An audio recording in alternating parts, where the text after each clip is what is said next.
Hello, my name is Uday Sharma and I am from Medibar. So here I am to tell you about something biochemistry.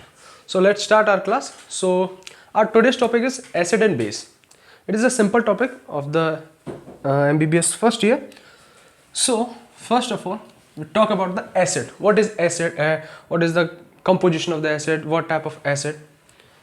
So first of all, you simply write the acid. So first of all, we have to understand what is acid. So let's understand what is acid. Acid is the H plus or proton donor in their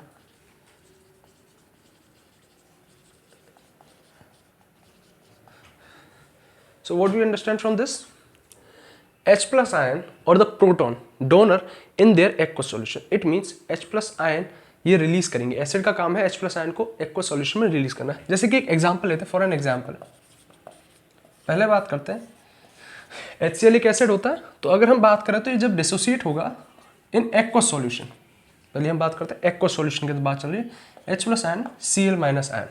सो यहाँ पर HCl एक acid था जिसके अंदर क्या किया, एक proton को एक्वस सॉल्यूशन के अंदर रिलीज किया. तो ये क्या निकला, H प्लस आयन. जो हमने डेफिनेशन बोला, H plus ion proton donor in their aqueous solution. दूसरा एग्जांपल लेते हैं जैसे कि H2SO4 in aqueous solution, H plus ion plus HSO4 minus ion. So यहाँ सिंपली हमें क्या समझ में आया कि कोई भी एसिड अगर एक्वस सॉल्यूशन में जाता है तो H प्लस आयन यानी कि H प्लस डोनर की तरह काम करता है. तो यही है total about the what is the acid. अब एसिड के टाइप के बारे में बात करते हैं. Types of acids. तो let's we talk about the what is the type of acids. ठीक है, तो हमें बेसिकली दो तरह के एसिड्स पढ़ने हैं. पहला होता है स्ट्रॉन्ग एसिड. क्या समझ में आया? फर्स्ट एसिड कौन सा होता है, स्ट्रॉन्ग एसिड, और दूसरा weak acid. Simply as usual second type is the weak acid. तो अब इनकी डेफिनेशन कैसे बनाएंगे, तो चीज़ों को समझने की कोशिश करो, रट्टा नहीं मारना हमें. स्ट्रॉन्ग एसिड यानी कि अगर हम बेसिकली देखें एसिड का मतलब क्या होता है, H plus ion donor in their aqueous solution. तो स्ट्रॉन्ग का मतलब क्या हुआ, they have tendency to lose और donate their H plus ion और proton actively in aqueous solution.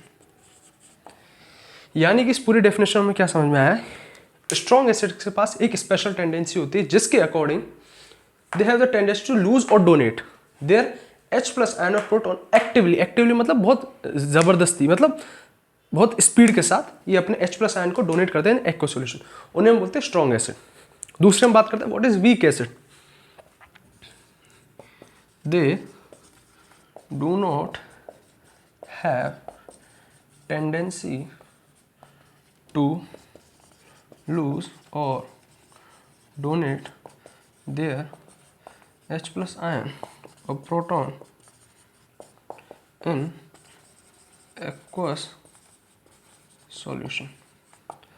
तो हमें दोनों में क्या समझ में आया कि दोनों एक दूसरे के वाइस वर्सा हैं. एक है स्ट्रॉन्ग एसिड, दूसरा था वीक एसिड. स्ट्रॉन्ग एसिड थे they have tendency to lose और donate their H plus ion और proton actively in aqueous solution. They do not have tendency to lose और donate their H plus ion और proton in aqueous solution. Simply हम ये भी कह सकते हैं कि इन्हें टाइम लगेगा, यानी कि बहुत स्लो प्रोसेस में होंगे, लेकिन ये बहुत जल्दी अपना H प्लस आयन रिलीज करेंगे. और हम दूसरी चीज़ क्या कह सकते हैं, और दे do not dissociate completely.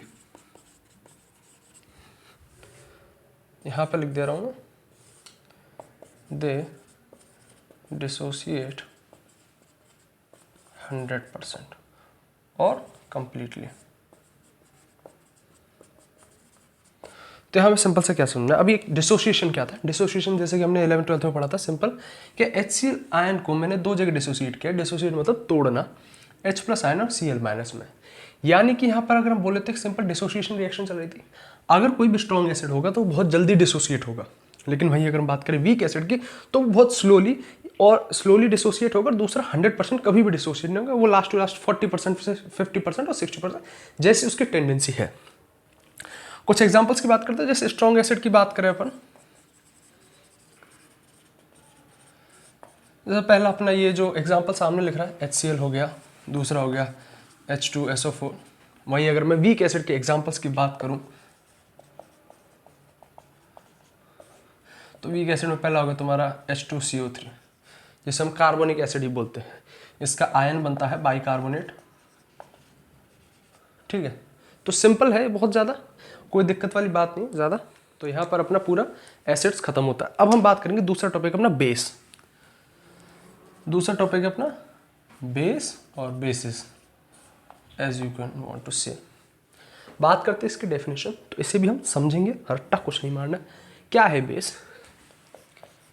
They are proton और H+ ion. They are proton और H+ ion acceptor in aqueous solution. यानी कि देखा जाए एसिड और बेस एक दूसरे के जस्ट वाइस वर्सा चल रहे हैं, यानी एक दूसरे के अपोजिट चल रहे हैं। क्या है, हमें क्या समझना है इसमें? They are proton acceptor in aqueous solution. Acids के बारे में बात करें तो they are proton donor in aqueous solution. So ये चीज़ कॉमन रखनी है, जितनी रिलेटेबल करोगे उतना अच्छा रहेगा। उसके बाद बात करते हैं इसके अंदर कुछ बेसिस के बारे में, जैसे कि आपका अमोनिया NH3 फॉर एग्जाम्पल। जैसे अमोनिया की बात करें, ये भी एक तरीके का बेस होता है। दूसरी अगर मैं दूसरा एग्जांपल लेता हूँ तो NaCl, ये भी एक तरीके का बेस होता है। एक्चुअली नो, NaCl नहीं, NaOH इज द बेस। क्यों? क्योंकि जब ये वाटर के अंदर जाएगा तो यहाँ पे H+ आयन एक्सेप्ट करेगा, because they are proton acceptor in aqueous solution. उसके बाद बात करते हैं इनके टाइप्स की। तो जैसा कि हमने एसिड्स में पढ़ा वैसे ही सेम बेस में करना है हमें। पहला टाइप होगा strong base,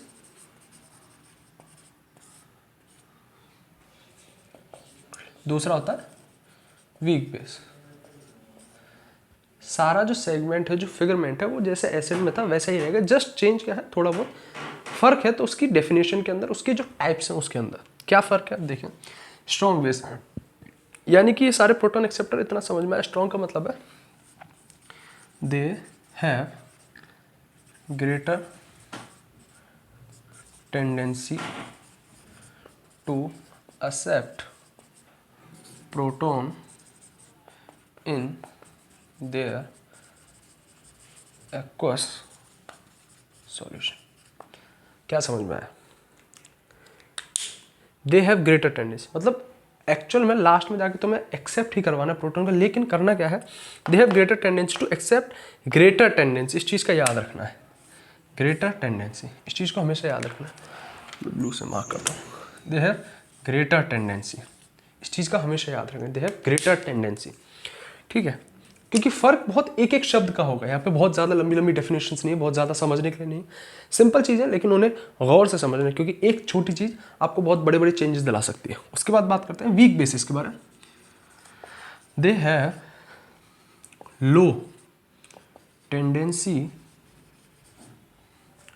to accept proton और H+ आयन। याद रखना, क्वेश्चन में भी आपको प्रोटॉन के तौर पे भी दे सकता है या H+ आयन के तौर पे भी, तो उस चीज़ के ऊपर ज़्यादा घबराना नहीं। बस याद रखना प्रोटॉन और H+ आयन एक ही चीज़ होती है, जो आपने 11th 12th में पढ़ा भी होगा, लेकिन अगर भूल गए तो दिक्कत हो सकती है। They have low tendency to accept proton in their aqueous solution. बात करते हैं इनके कुछ एग्जाम्पल्स के बारे में, ठीक है।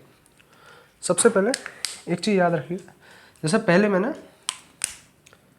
मार्क किया था प्रोटॉन H+ आयन, इसके ऊपर ज़रूर ध्यान दें, दोनों एक ही चीज़ होती है, अलग अलग नहीं है कभी भी। और लो टेंडेंसी के बारे में, ठीक है। उसके बाद बात करते हैं स्ट्रॉन्ग बेस की। तो स्ट्रॉन्ग बेस में क्या आएगा, HCO3-। ये क्या है, बाई कार्बोनेट आयन। याद रखना ये क्या है, बाई कार्बोनेट आयन। इसे हमने स्ट्रॉन्ग बेस की कैटेगरी में क्यों रखा? Because it has greater tendency to accept H plus ion in their aqueous solution. दूसरा अगर हम वीक बेस के ऊपर आते हैं तो यहाँ होगा Cl माइनस SO4 2 माइनस। इनकी कैपेसिटी एक्चुअल में SO4 2 माइनस नहीं लेके मैं HSO4 माइनस, ईजी रहेगा पढ़ने के लिए। ये दोनों, इन दोनों को हमने वीक बेस में क्यों रखा? Because they has low tendency to accept H plus ion. तो यहाँ पर अपना पूरा बेसिस के बारे में और एसिड्स के बारे में पूरा कंप्लीट अप कर चुके हैं। अगर आपको हमारे वीडियो अच्छी लगी हो तो प्लीज़ इसे लाइक करें और अपने दोस्तों के साथ शेयर करें ताकि उनकी भी थोड़ी बहुत मदद हो सके, और चैनल को सब्सक्राइब करें ताकि आपके पास सबसे पहले नोटिफिकेशन आ सके हमारी अगली वीडियो की तरफ, जो कि आपको नॉलेज की तरफ अग्रसर करेगी। और डिस्क्रिप्शन में हमने टेलीग्राम चैनल का लिंक दिया हुआ है, तो आपको अगर जो भी नोट्स चाहिए वो आपको टेलीग्राम चैनल पर मिल जाएंगे, जो कि डिस्क्रिप्शन में है। और दूसरा, अगर आपको और भी हमारे साथ कनेक्टेड रहना है तो आप हमें इंस्टाग्राम चैनल पर फॉलो अप कर सकते हैं, और अगर आपको कोई भी पर्सनल हेल्प चाहिए हो तो आप उसके अंदर DM भी कर सकते हैं। थैंक यू वेरी मच, और चैनल को लाइक शेयर एंड सब्सक्राइब ज़रूर करें। Thank you.